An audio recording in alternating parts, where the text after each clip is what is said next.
नमस्कार. मी ॲडव्होकेट शेखर रासवळकर आपले माझ्या विधी कक्षामध्ये स्वागत आहे. मित्रांनो, जेव्हा आपण आपल्या एखाद्या स्थावर मिळकतीचं खरेदी खत नोंदविण्यासाठी जेव्हा दुय्यम निबंधक यांच्या कार्यालयामध्ये जातो, तेव्हा ते खरेदी खत नोंदवण्यापूर्वी आपण जमिनीचे मालक म्हणजे व्हेंडर आणि परचेसर यांच्या आपण सह्या घेतो, अंगठे घेतो आणि त्या खरेदी खताच्या सर्वात शेवटी आपण साक्षीदार क्रमांक 1, साक्षीदार क्रमांक 2 यांच्या आपण सह्या घेतो.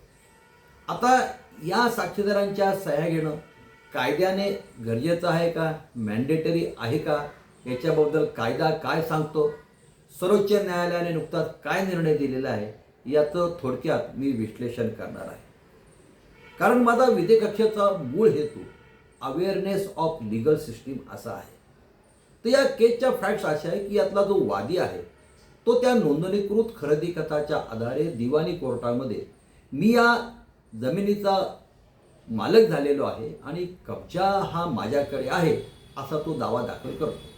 त्याच्यामध्ये प्रतिवादी हा आपल्या वकिलामार्फत हजर होतो आणि त्याचा मुख्यत्वे करून बचाव असा असतो की हे जे खरेदी खत आहे हे कपटाने फ्रॉडुलंटली झालेलं आहे असा त्याचा बचाव असतो. परंतु त्यासाठी तो काउंटर क्लेम मात्र करत नाही आणि सेपरेट शूट हा काही करत नाही.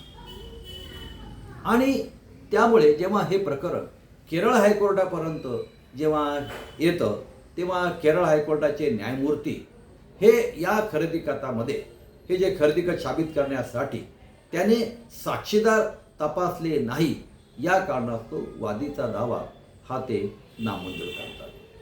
आणि जेव्हा हे प्रकरण सर्वोच्च न्यायालयाकडे येतं तेव्हा सर्वोच्च न्यायालयाचे न्यायमूर्ती पार्डीवाला, न्यायमूर्ती मनोज मिश्रा, त्या केसचं नाव आहे आर विरोनिका विरुद्ध रुद्रया आणि देवकी, त्या केसचं नाव आहे. आणि सर्वोच्च न्यायालयाचे न्यायमूर्तीचं ऑब्झर्वेशन असं असतं की वास्तविक केरळ हायकोर्टाने सेक्शन 100 ऑफ द CPCमध्ये एक क्वेश्चन ऑफ लॉ फ्रेम करायला पाहिजे होता. Substantial question of law has to be frame. म्हणजे खरेदी खत साबित करण्यासाठी साक्षीदार तपासणं गरजेचं आहे का. तर सर्वोच्च न्यायालयाचं मत असं पडतं की खरेदी खत साबित करण्यासाठी साक्षीदार तपासण्याची कायद्यामध्ये कुठेही तरतूद नाही. मग त्यांनी section 54 of the transfer of property ॲक्टची व्याख्या बघितली. त्यांनी सांगितले की जेव्हा आपण एखाद्या स्थावर मिळकतीचं 100 रुपयाच्या वर जेव्हा आपण खरेदी खत नोंदवतो तेव्हा ते नोंदवणं, रजिस्टर करणं आवश्यक आहे. परंतु त्याच्यामध्ये साक्षीदारांच्या सह्या घेतलं पाहिजे असं कुठेही कायद्याने मॅन्डेटरी नाही. मात्र तुम्ही ज्यावेळेस विल, ज्याला आपण मृत्यूपत्र म्हणतो किंवा दुसरं बक्षीसपत्र म्हणतो आणि तिसरं गहाणखत म्हणतो, हे साबित करण्यासाठी मात्र 2 साक्षीदारांच्या सह्या घेणं आणि साक्षीदार तपासणं हे गरजेचं आहे. तर सेक्शन 68 हा भारतीय पुराव्याचा कायदा हा मृत्यूपत्राबद्दल आहे. आत्ताचा सेक्शन 67 भारतीय साक्ष पुरावा.